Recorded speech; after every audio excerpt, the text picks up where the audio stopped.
Carlos Carrillo es el actual director de la Unidad de Gestión de Riesgo, que se convirtió, y lo confirman todos los reportes, con la plata de la Unidad de Gestión de Riesgo se produjo un gran montaje, un gran aparato de corrupción. Doctor Carrillo, buenos días. Néstor, muy buenos días. Un saludo para sus compañeros de mesa y para todos los oyentes de Blue Radio. Usted vio, a modo de anticipo de lo que va a pasar hoy cuando comienza la acusación de la Fiscalía, ¿vio las pruebas que presentó anoche Noticias Caracol? Pues Néstor, yo no veo televisión. Debo decirle que mi único contacto con el mainstream es la radio. Pero sé, pues digamos que tengo alguna idea de qué fue lo que se dijo ayer en la noche en Noticias Caracol. Y pues bueno, pues no es nada muy distinto de lo que ya se ha venido diciendo sobre la versión que da el señor Sneider Pinilla. Sí, ya no es solo versión, son Olmedo, Sneider Pinilla, la georreferenciación, las pruebas, la información satelital de cómo llevaron la plata, de cómo se la entregaron. Usted a estas alturas, doctor Carrillo, que ya lleva casi creo 6 meses o 5 meses y pico en la Unidad de Gestión de Riesgo, ya tiene claro por qué la Unidad de Gestión de Riesgo compró a Iván Name y a Andrés Calle, estos dos congresistas. 4 meses y medio, Néstor. Bueno, primero, pues yo no puedo sentenciar a nadie, ni siquiera a Sneider. Lo que pasa es que Sneider ha confesado ser un criminal, igual que Olmedo, entonces puedo decirlo, pero yo no puedo sentenciar a estos congresistas, eso lo tiene que hacer la Corte Suprema de Justicia. Vea, es absolutamente claro que esta entidad desde hace tiempo, y no con Olmedo, porque a mí me sorprende mucho una cosa, y es como Sneider empieza a hacer las cosas exactamente igual, por ejemplo, en el caso de la maquinaria amarilla, como lo venía haciendo la unidad desde hacía años, que pues es un esquema gigantesco para saquear los recursos del Estado. Eso de los carrotanques, yo lo he dicho muchas veces, es la punta del iceberg de unas modalidades de corrupción gigantescas, y por eso es que a mí me parece completamente desvergonzado que el señor Sneider Pinilla diga que va a devolver 292 millones de pesos. De verdad, cuando yo lo vi, pensé que eran 292.000 millones de pesos. Y yo dije, bueno, sí, el señor se arrepintió, pero pues es que Sneider no tiene ni 40 años. Entonces, si se saca un botín gigantesco con todo lo que se robó, estando en la entidad durante esos meses, y le dan 4 o 5 años de cárcel, y además quiere que lo lleven a Tolemaida a jugar ping-pong, pues imagínese, qué dicha. Entonces, ¿cómo me asegura usted, o cómo le podemos asegurar nosotros a la sociedad colombiana que no va a haber 1, 2 o 10 o 50 Sneiders más en la próxima década? Eso hay que decirlo así. Vea, doctor Carrillo, una cosa, Néstor, sobre las pruebas. Pues claro, usted puede tener, y seguramente eso lo tendrá la Fiscalía, y la Fiscalía pues tiene unas capacidades importantes de investigación. Ellos pueden saber dónde están los celulares, y pues esas rutas, esos recorridos, es algo que seguramente tendrá importancia en el momento en el que un juez tome una decisión o en la instrucción misma del caso. Pero pues que esas dos personas hayan estado juntas puede probar muchas cosas, pero hay algunos detalles que a mí pues me siguen sin cuadrar, y siento que el señor Sneider lleva bastante tiempo haciéndose pasar por una víctima de todo esto, y no lo es. Eso me parece importante. ¿Qué es lo que no le cuadra a usted, doctor Carrillo? Y usted, estando adentro del animal, adentro del monstruo, seguramente puede armar o puede preguntar qué fichas faltan. ¿Qué no le cuadra? Pues ve, hay muchas cosas que a mí no me cuadran, y para empezar es como ellos quieren dejar esto como si hubieran sido solamente ellos dos. Entonces es Sneider Pinilla y el director general de la unidad. La unidad es gigantesca. La unidad son prácticamente 3 pisos, solamente en las oficinas de Bogotá. Tiene oficina en Cartagena, tiene un contacto directo con las oficinas de riesgo de todo el país, tiene una operación enorme, tiene centros logísticos. Entonces, ese cuentico de que un esquema de corrupción lo montan solamente el director general y el subdirector de manejo es increíble. Fíjese usted, en la subdirección de reducción también se contratan proyectos, y muchos, y aquí empezaron a contratar a lo loco desde que llegaron, no solamente en manejo, sino también en la subdirección de reducción, que es la que, pues yo muchas veces he dicho, era cuota de Daniel Quintero, así el señor Daniel Quintero se ponga muy bravo cuando lo digo. Entonces, a mí sí me sorprende que esto quiera quedarse de cierta manera confinado en dos personas que hoy están buscando la menor de las penas y que no han delatado a nadie de ese esquema de corrupción. Entonces, ¿cómo funciona esto del principio de oportunidad? Un criminal que está buscando principio de oportunidad tiene que delatar a alguien por encima de él. Y aquí pues ellos la patean bien para arriba y dicen los presidentes del Congreso, presidente de la Cámara y presidente del Senado. Yo no sé, creo que es bastante claro para todos que yo pues no tengo ninguna relación política ni con el presidente de la Cámara ni con el presidente del Senado, ninguna. Si ellos recibieron esa plata, pues bueno, la Corte Suprema tendrá que llevarlos a la cárcel. Pero, perdóneme, pero esas cifras, ¿usted de verdad cree? En la cabeza de quién cabe, es que pongámosle lógica a esto, Néstor. Sí. Estamos hablando de unas reformas en donde lo que está en discusión son billones de pesos, billones. Solamente la reforma a la salud implica un cambio en el que algunos operadores privados van a verse afectados en casi 80 billones de pesos. ¿Y de verdad a alguien le cabe en la cabeza que el presidente del Congreso de la República vale 3.000 millones de pesos? ¿De verdad? Sí. O sea, yo creo que con 3.000 millones de pesos usted no compra ni un concejal de Bogotá. Sí, pero director, usted que desde el primer día pues ha denunciado todos estos actos de corrupción y está diciendo, yo no puedo creer que solo sean dos personas, ¿usted cuánto calcula que se robaron en diferentes partes de la unidad? ¿Tiene algún cálculo? ¿Hay alguna auditoría o algo que indique que no fueron ni 3.000, ni 1 billón, ni 1.2 billones, sino más? No, yo no tengo un cálculo, es muy difícil y el mayor de los obstáculos para tener un cálculo como ese, pues es el letargo que hay en temas de gestión de información en la entidad. Eso yo lo he dicho desde el principio y además ahí también dejaron un contrato amarrado que me está demorando la posibilidad de hacer esa actualización de gestión documental, porque tenemos un contrato incumplido que estamos desarmando. Pero solamente en los días de Olmedo López, por ahí pasaron más de 2 billones de pesos entre las vigencias 23 y 24, que la 24 se la comieron toda en 2 meses, y las adiciones presupuestales. Sí. Pero la unidad ha recibido casi 17 billones de pesos en los últimos 7 o 8 años.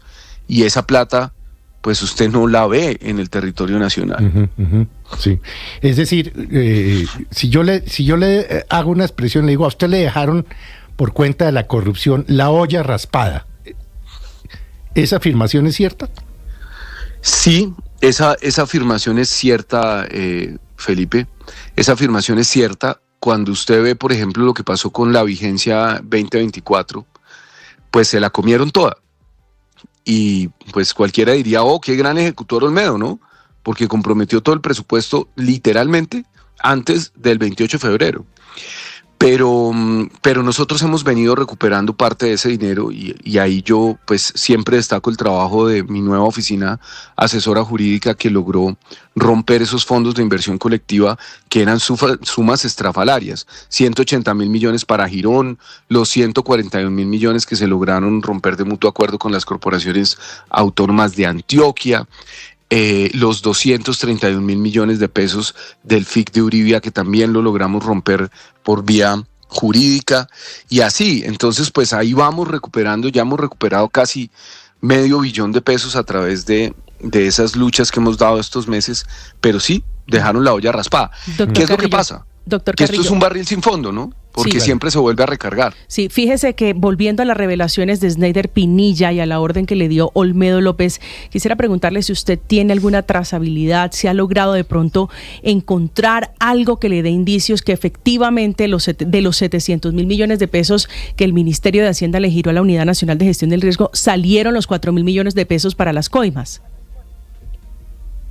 A ver, ahí hay unas cosas con la temporalidad, ¿no? Esas adiciones presupuestales se dan una en septiembre y una en diciembre. Hay varios contratos pues que son bastante, pues bueno, digamos que sospechosos.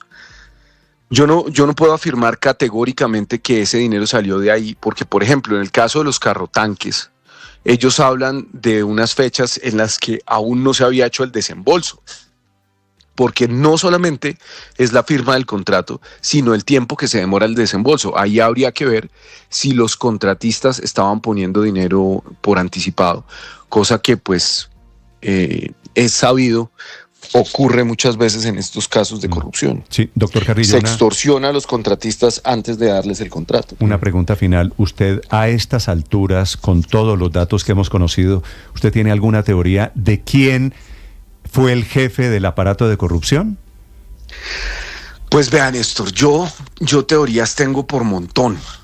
Otra cosa es que el hecho de que yo comparta esas teorías con la opinión pública pueda ser útil. Yo creo que no sería muy útil. El mejor usted lugar es el director de la unidad de gestión de riesgo. Si usted me dice mi teoría, el mejor es que lugar, no, útil para el proceso. Yo creo que el mejor lugar para compartir esas teorías, pues, son los testimonios ante la Corte Suprema de Justicia, porque hay una cosa de la cual a mí no me cabe duda, sí, y es que detrás de esto, sin duda alguna, hay políticos y hay senadores y hay congresistas muy poderosos. Sí, y hay funcionarios públicos muy poderosos. Sin duda alguna, sin duda alguna.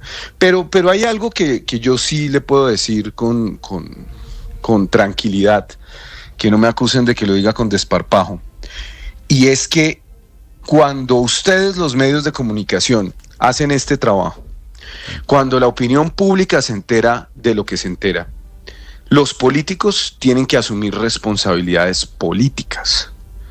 ¿Y qué pasó el día de las instalaciones de la legislatura? Pues que esas responsabilidades políticas no se vieron por ningún lado. La Cámara de Representantes votó de manera casi unánime por el secretario de la Cámara, el señor Lacutir, que ha sido mencionado en 50.000 informes de prensa. Estoy de acuerdo con usted en eso. Y también reeligieron al señor John Abiut, director administrativo de la Cámara por un año más, que es el hermano del alcalde de Girón, con el que hemos tenido esta disputa de los 180.000 millones de pesos, y que es un municipio. También estoy de acuerdo, pero le voy a decir una al que le llega plata de la ONG desde antes de Olmedo. Una en la que no vamos a estar de acuerdo. Usted me habla de los comprados. Estos son los que recibieron la plata de la corrupción. ¿Y quién de los compradores, quién del gobierno es el responsable político? Pues es que usted sabe que si se configura un hecho como ese, pues ambas partes son culpables. De acuerdo. Y yo, pues eso no lo puedo poner en discusión. Pero es que yo no estoy diciendo que los hayan comprado, porque no creo que aquí se haya comprado a todo el Congreso. Aquí incluso puede haber una inercia, pero sobre todo hay un descaro. Es que el señor secretario de la Cámara sacó casi todos los votos. Creo que el único congresista que no votó por él fue Juan Carlos Lozada. No por eso, pero la razón por la que hay congresistas comprados es porque el gobierno los compró, doctor Carrillo. Históricamente, los congresistas han participado de los negocios del Estado y eso es lamentable, porque además ha roto la separación de poderes. No, yo sé, todo eso lo sé. Históricamente el Congreso ha sido corrupto, o la mayoría, o un grupo de congresistas se ha lucrado con platas públicas, estamos de acuerdo, pero históricamente... Y ha legislado para los negocios. Sí, y históricamente el gobierno los compra, y este gobierno no fue muy diferente, y los compró. Y nadie del gobierno, absolutamente nadie del gobierno está poniendo la cuota de responsabilidad que se merece. Pues yo creo que aquí sí hay una cuota de responsabilidad muy importante. El señor presidente en su discurso del 20 de julio arranca pidiéndole perdón a los colombianos y creo que lo hace además de manera sincera. Y yo le digo algo y pues no quiero sonar a falsamente modesto, pero el hecho de que el señor presidente, habiendo podido poner en la UNGRD a cualquier persona, haya decidido ponerme a mí, pues claramente da muestras de que no quiere ocultar nada Y eso pues fue una decisión política y una decisión que yo creo que también hay que reconocer. Da muestras de que los cogieron y de que toca enderezar la página. Claro, pero lo que pasa es que a los gobiernos, usted dice los cogieron en abstracto y amplio, como si el señor presidente estuviera metido. Y fíjese lo primero que dice Olmedo... Para su información, doctor Carrillo, yo no creo que el presidente Petro está metido, pero creo que funcionarios que eran o son de la Casa de Nariño sí estaban metidos. Y me parece que todo lo que se está probando es que las órdenes del montaje de corrupción con la plata de la Unidad de Gestión de Riesgo, que es plata de todos los colombianos, ese montaje, ese aparato, se ordenó, se ideó, se ejecutó desde la Casa de Nariño. Pues Néstor, que caiga el que tenga que caer. Yo en eso no tengo, digamos que ningún lío en decirlo. Si hubo gente desde la Casa de Nariño que rompió la ley, pues debe pagar. Y esas, justamente cuando hablamos de un gobierno del cambio, no hablamos que ese gobierno vaya a cambiar las prácticas de la política y la clase política, porque el problema es estructural. Pero sí hablamos de un gobierno que es capaz de asumir las responsabilidades políticas y de entregar a quien tenga que entregar.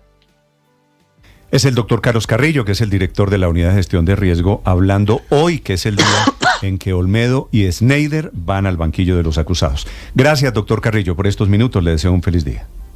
Un saludo, Néstor. Y ahora, Felipe, con Olmedo y Schneider, ahí en el plan de acusados.